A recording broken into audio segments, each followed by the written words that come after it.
वालेकुम बच्चों, उम्मीद है आप सब खैरियत से होंगे। आज हमने पढ़ना है मैग्नेटिक मटेरियल की टाइप्स। मैग्नेटिक मटेरियल को उनके मैग्नेटिक बिहेवियर या फिर उनकी मैग्नेटिक ससेप्टिबिलिटी कह दें, उसके बेस पर हमने डिफरेंट टाइप्स में कैटेगराइज किया है। सबसे पहले उसमें आती है हमारे पास डायमैग्नेटिक मटेरियल। ये वो वाले मटेरियल होते हैं जिनको अगर हम एक्सटर्नल मैग्नेटिक फील्ड में रखें या किसी मैग्नेट के करीब लेके जाएं तो ये उस मैग्नेट को रिपेल करना शुरू कर देते हैं। इसकी वजह ये होती है कि इसके अंदर कोई अनपेयर्ड इलेक्ट्रॉन्स नहीं होते। इनके अंदर अनपेयर्ड इलेक्ट्रॉन ना होने की वजह से इनके अंदर बहुत वीक मैग्नेटिक फील्ड प्रोड्यूस होता है, जो कि उस मैग्नेटिक फील्ड के ऑपोजिट डायरेक्शन में होता है, जो कि जिसके इन्फ्लुएंस के अंदर हमने रखा था। यानी कि एक्सटर्नल मैग्नेटिक फील्ड की डायरेक्शन के ऑपोजिट डायरेक्शन के में यहाँ पर वो प्रोड्यूस होता है हमारे पास मैग्नेटिक फील्ड। तो चूंकि दोनों अपोजिट डायरेक्शन में होते हैं इसलिए वो एक दूसरे को रिपेल करते हैं। और फिर हमने कहा कि यहाँ पे बहुत वीक मैग्नेटिक फील्ड प्रोड्यूस होता है। इसकी वजह यह है कि यहाँ पे अनपेयर्ड इलेक्ट्रॉन नहीं होते।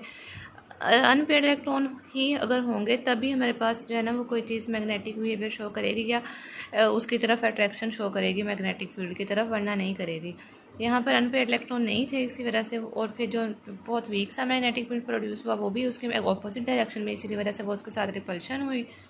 इनकी एक और प्रॉपर्टी ये भी है कि इन सब्सटेंसेस को जब हम वैक्यूम में रखते हैं यानी खला में रखते हैं तो उस वक्त जितनी मैग्नेटिक फील्ड लाइंस इसमें से गुजरती हैं वो ज़्यादा होती हैं, और फिर जब हम इन्हीं को उठाकर किसी एक्सटर्नल मैग्नेटिक फील्ड के अंदर रख दें तो उस वक्त जितनी लाइनें इसके अंदर से मैग्नेटिक फील्ड लाइंस गुजरती हैं वो कम होती हैं। लेट्स से खला में से जब खला में रखा तो उस वक्त गुजर रही थी इसमें से 10 लाइनें, 10 मैग्नेटिक फील्ड लाइंस। लेकिन जब हमने इस सब्सटेंस को उठाकर किसी एक्सटर्नल मैग्नेटिक फील्ड के अंदर रखा तो उस वक्त उसमें से गुजरेंगी 6 लाइनें, 7 मैग्नेटिक फील्ड लाइन। इस तरह से इन दोनों के दरमियान फ़र्क होता है। यहाँ पे डायग्राम में भी हमें नज़र आ रहा है कि अगर ये जो ये दोनों ऊपर वाली लाइनें ये हम समझेंगे कि ये वैक्यूम में से गुजरे हैं। यहाँ नीचे से भी ये दोनों लाइनें वैक्यूम में से गुजर रही हैं, जबकि ये दरमियान वाली और ऊपर 3 लाइनें उस मटेरियल के अंदर से गुजर रही हैं, और बाकी दोनों लाइनें 4 लाइनें जो है ना वो वैक्यूम में से गुजर रही हैं। तो वैक्यूम में से गुजरने वाली मैग्नेटिक फील्ड लाइन की तादाद ज़्यादा है, जबकि एक्सटर्नल उस सब्सटेंस के अंदर से जो मैग्नेटिक फील्ड लाइन गुजर रही हैं वो कम है। इसकी वजह से इसकी B/H रेशो जो है ना वो <<1 होती है। इसकी एक इक्वेशन देखें, ये देखें B/H रेशो। यहाँ पे B/H रेशो कहते हैं मैग्नेटिक परमिएबिलिटी को, या फिर म्यू से इसको रिप्रेजेंट करते हैं कि कितनी मैग्नेटिक फील्ड लाइन गुजरने की इजाज़त दे रहा है। अगर ज़्यादा दे रहा है तो उसकी B/H रेशो ज़्यादा होती है, अगर कम दे रहा है तो उसकी B/H रेशो नेगेटिव में चली जाती है। चूँकि यहाँ पर कम लाइन गुजर रही थी ना सब्सटेंस के अंदर से, इसलिए इसकी B/H रेशो नेगेटिव वाली वैल्यूज़ में चली जाएगी, जब 1 से कम में चली जाएगी। तो अगर हम उसको यहाँ पे पुट करें, यहाँ पे 1 इसकी जगह पे 1 से कम वैल्यू पुट करें, और यहाँ पे 4πk इसी तरह रहे 1 से इस साइड पे आ जाएगा। तो जब हम छोटी में से बड़ी वैल्यू माइनस करेंगे तो आंसर नेगेटिव में आएगा ना। तो के की जो यहाँ पर वैल्यू हमारे पास आनी है वो नेगेटिव वैल्यू आनी है। के यहाँ पर क्या है, मैग्नेटिक ससेप्टिबिलिटी या उसका मैग्नेटिक बिहेवियर, या इसको हम काई भी बोलते हैं। यही बात उसने यहाँ लिखी कि इसकी B/H रेशो <<1 होती है, जिसकी वजह से उसकी नेगेटिव वैल्यू आती है किसकी, मैग्नेटिक ससेप्टिबिलिटी यानी कि के की।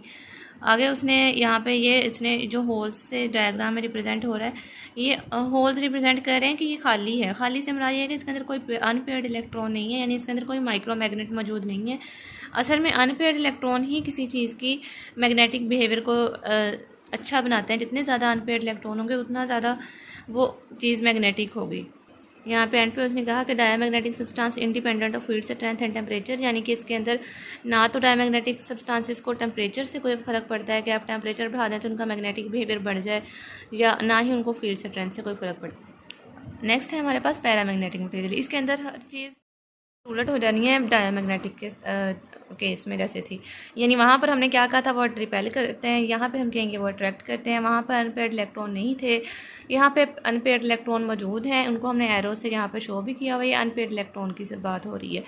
उसके बाद इसके अंदर वहाँ पे B/H रेशो हमने कहा था <<1 होती है, यहाँ पे B/H रेशो <<1 होती है, जैसे यहाँ पे भी शो हो रहा है। इसकी वजह ये है, आप देखें कि वैक्यूम में से तो यहाँ पे ये जो बाहर इसको कॉर्नर को टच करके गुजरी है लाइन, ये वैक्यूम वाली लाइन है, तो ये ज़्यादा है। ये कितनी है, सिर्फ 2 लाइनें, और बाकी अंदर से गुजरने वाली 1 2 3 4 5 लाइनें उसके अंदर से गुजरनी है। इसको हम कहेंगे कि ये एक्सटर्नल मैग्नेटिक फील्ड में से गुजरने वाली लाइनें। जो इसके कॉर्नर्स में से गुजरी हैं वो इसकी हम कहेंगे कि इसकी वो वाली लाइनें जो वैक्यूम में से गुजरी हैं। तो जब अंदर vacuum B over H ratio क्या हो जाएगी, जब वैक्यूम में से कम लाइन गुजर रही हो और एक्सटर्नल मैग्नेटिक फील्ड के अंदर रखने से ज़्यादा लाइनें गुजरें तो B over H ratio greater than 1 होती है। जिसकी वजह से जो इक्वेशन अगर हम वो वाली अप्लाई करें जो पीछे हमने पढ़ी थी कि B over H minus 1 is equal to 4 pi chi, तो उसके हिसाब से यहाँ पे हमारे पास क्या आ जाएगा, काई की जो वैल्यू है वो पॉजिटिव वैल्यू आएगी। पॉजिटिव इसलिए आएगी क्योंकि यहाँ पर क्या है, हमारे पास अनपेयर्ड इलेक्ट्रॉन मौजूद है और पॉजिटिव आने से क्या होगा कि वो उसकी तरफ अट्रैक्ट होंगे, मैग्नेट की तरफ। और इसने कहा कि वहाँ पे हमने पढ़ा था कि टेम्परेचर का कोई असर नहीं होता उसके ऊपर, ना ही फील्ड स्ट्रेंथ का होता है, लेकिन यहाँ पे वो कह रहा है कि यहाँ ये यहाँ देखें, decreases with the increase of temperature के इन्वर्सली प्रोपोर्शनल है। जितना ज़्यादा आप टेम्परेचर बढ़ाते जाएंगे उसका मैग्नेटिक बिहेवियर या उसकी मैग्नेट की तरफ अट्रैक्शन कम होती जाएगी। और दूसरा चीज़ के उसने कहा इसकी फील्ड स्ट्रेंथ पर इंडिपेंडेंट है, लेकिन फील्ड स्ट्रेंथ का उसके ऊपर कोई असर नहीं होगा। अगर आप एक्सटर्नल फील्ड की स्ट्रेंथ बढ़ाते भी जाएंगे तो भी मैग्नेटिक बिहेवियर को कोई फ़र्क नहीं पड़ने वाला। एक इम्पॉर्टेंट चीज़ यहाँ पर ये है कि यहाँ पे जो हमारे पास अनपेयर्ड इलेक्ट्रॉन होते हैं उनकी कोई खास डायरेक्शन नहीं होती, वो इस तरह ये रैंडमली ओरिएंटेड होते हैं जैसे यहाँ पे नज़र भी आ रहे हैं। जब हम इनके ऊपर एक्सटर्नल फील्ड अप्लाई करते हैं उस वक्त ये खास डायरेक्शन में आ जाते हैं, ये जैसे इस तरह से। अब एक्सटर्नल फील्ड अप्लाई करने के बाद वो डायरेक्शन में आ जाएंगे, लेकिन उससे पहले वो क्या होंगे, वो इस तरह से बिखरे हुए होंगे। से फेरोमैग्नेटिक सब्सटेंसेस के केस में हमने कहना है कि ये भी पैरामैग्नेटिक सब्सटेंसेस की तरह ही है, लेकिन इसके अंदर हर चीज़ पैरामैग्नेटिक की निस्बत ज़्यादा होगी। यानी अगर पैरामैग्नेटिक में जितनी अट्रैक्शन हो रही थी उसकी तरफ यहाँ पे अट्रैक्शन और ज़्यादा होगी। यानी ये वो हम कहेंगे कि देवर नॉर्मली अट्रैक्टेड, लेकिन ये strongly attracted by the magnetic field. फिर वहाँ पर हमने कहा था कि वहाँ पर जो number of magnetic field line जब हम उसको एक्सटर्नल फील्ड में रखते हैं तो ज़्यादा होती हैं as compare to vacuum. Vacuum में जब रखा तो कम थी, लेकिन एक्सटर्नल फील्ड में रखा तो ज़्यादा थी। इस केस में हम कहेंगे कि जब हम उसको रखेंगे एक्सटर्नल मैग्नेटिक फील्ड में तो जो number of magnetic field line है हम सिर्फ ज़्यादा नहीं कहेंगे, हम कहेंगे ह्यूजली ग्रेटर। ये देखें यहाँ पर इसने कहा ना, substances hugely greater than the number of line force passing through the vacuum. Vacuum में से उतनी लाइनें नहीं गुजरी, यहाँ पे बहुत ज़्यादा तादाद में अंदर से गुजर रही हैं। डायग्राम से नज़र भी आ रहा है आपको कि सारी लाइनें तो अंदर से ही गुजर गई, बाहर से तो कोई लाइन गुजरी ही नहीं है। बाहर से 0 लाइन है, इसलिए अंदर से सारी लाइनें गुजर गई। तो इसलिए इसकी बी ओवर एच वैल्यू हम ये नहीं कहेंगे ग्रेटर दैन 1, हम कहेंगे मच ग्रेटर दैन 1। ये यहाँ पे भी नज़र आ रहा है हमारे पास और यहाँ लिखा भी हुआ है कि ये मच ग्रेटर दैन 1 होती है। और ये हमने इसकी वजह से जो इसकी काई की वैल्यू पॉजिटिव आनी थी, ग्रेटर दैन 1 हो तो काई की वैल्यू क्या आती है, पॉजिटिव। अगर हम कहेंगे मच ग्रेटर दैन 1 है तो काई की वैल्यू भी बहुत ज़्यादा ग्रेटर आएगी, बहुत ज़्यादा पॉजिटिव आएगी। यहाँ पर उसने कहा कितनी 10⁴ की रेशो में इसकी चली जाएगी। 4 का मतलब कि कोई हज़ारों में उसकी वैल्यू चली जानी है, काई की वैल्यू। उसके बाद फिर हमने कहा कि दे आर, सिर्फ इतना नहीं कहना कि they are attracted by the magnetic field, बल्कि हमने strongly attracted by the magnetic field. और वहाँ पे हमने ये देखा था कि जो उसके अंदर अनपेयर्ड इलेक्ट्रॉन थे पैरामैग्नेटिक केस में, वहाँ पे वो थे तो, लेकिन अनपेयर्ड इलेक्ट्रॉन कोई रैंडमली ओरिएंटेड थे, उनकी कोई खास डायरेक्शन नहीं थी। यहाँ पर उनकी एक खास डायरेक्शन है, इसी वजह से इनका मैग्नेटिक फील्ड की तरफ अट्रैक्शन ज़्यादा होता है। फिर आगे उसने कहा है कि इनके ऊपर जो एक्सटर्नल मैग्नेटिक फील्ड का और टेम्परेचर दोनों का इफ़ेक्ट होता है, ये उन दोनों पर डिपेंडेंट है। बाकी वही वाली बात कि इसके अंदर अनपेयर्ड इलेक्ट्रॉन हैं, और ये जो अनपेयर्ड इलेक्ट्रॉन होते हैं दे आर, ये देखें यहाँ पे लिखा ना, they are orient in the parallel और टू ईच अदर, एक दूसरे के साथ पैरेलल होते हैं to produce that very strong paramagnetism, जिसकी वजह से ये बहुत ज़्यादा स्ट्रॉन्गली उसकी तरफ अट्रैक्ट होते हैं। Anti ferromagnetic material, anti ferromagnetic material कौन से होते हैं कि जिनके ऊपर जिनके अंदर से गुजरने वाली मैग्नेटिक फील्ड लाइंस जो हैं वो ज़्यादा होंगी पैरामैग्नेटिक की तरह। वही वाली बात कि अंदर से गुजरने वाली मैग्नेटिक फील्ड लाइन की तादाद ज़्यादा होगी बाहर से गुजरने वाले की निस्बत, वैक्यूम में से गुजरने वाली की निस्बत। तो लेकिन वहाँ पे पैरा में हमने जैसे कहा था कि ग्रेटर होती हैं, फेरो में ह्यूजली ग्रेटर होती हैं, पैरा में हम कहेंगे स्लाइटली ग्रेटर होती हैं। इसलिए यहाँ पर बी ओवर एच की वैल्यू भी स्लाइटली ग्रेटर दैन 1।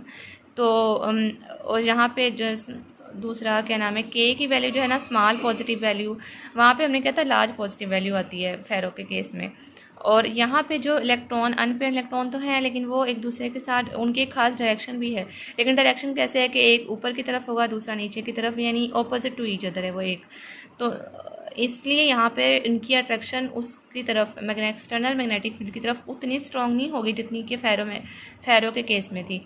फेरो में ज़्यादा स्ट्रॉन्गली अट्रैक्ट होते थे, यहाँ पे हम कहेंगे कि they are weakly attracted by the external magnetic field.